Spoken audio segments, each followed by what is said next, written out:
Hey, it's George again while I'm driving to work.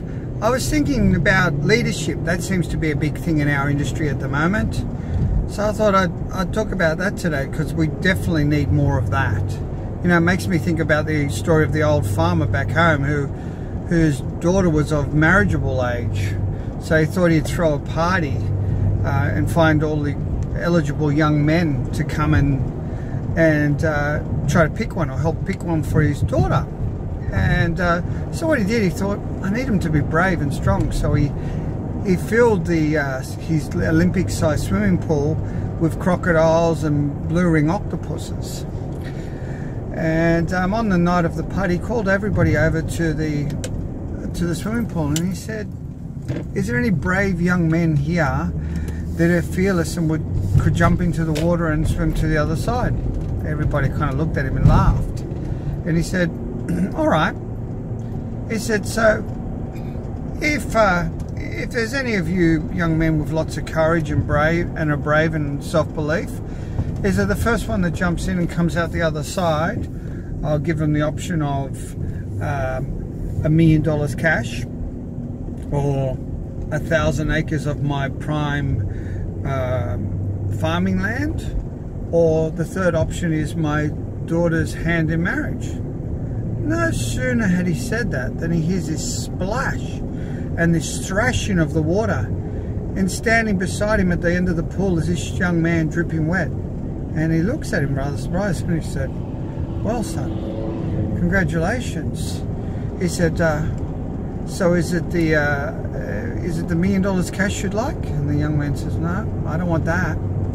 He says, "Is it the 1,000 acres of my best rural land?"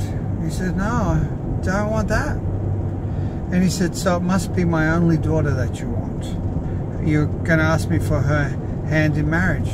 He said, "No, sir, I don't want that either." He says, "Well, what is it you want?" And he said, "I'm after the bastard that pushed me in the pool."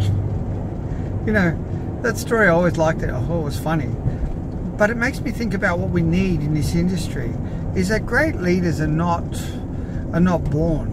You know, is that to be a great leader is all about how much pain you can handle, is that and your courage to move forward. You know, I can pretty much tell after 30 years in this industry who's going to be good and who's just average by how much pain you can take. How long before you'll put your hand up and say, "I've had enough," and walk away from your dreams. You know, that's the thing that we seem to be missing is people with the resentments to get up and keep fighting, is that to make a difference. You know, I mean, for someone like me, I mean, I have a little bit of an advantage, as I have two gifts in my life. One was when I was 13, I was in a car accident and I had to learn to walk again, and I spent years in a wheelchair, months in a wheelchair and months on crutches, which made me strong, changed me.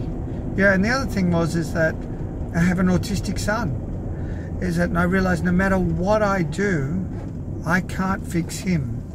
So my attitude about business or problems in business, if it's only time and money, you really haven't got a problem. You can fix it. But you've got to have the attitude that you want to. You know? Is it so I think our industry is going through some amazing changes, and there's some great opportunities there. And at the moment, it's a great time for some great leaders to come out, to move forward. So yeah, anyway, that's my rant for today.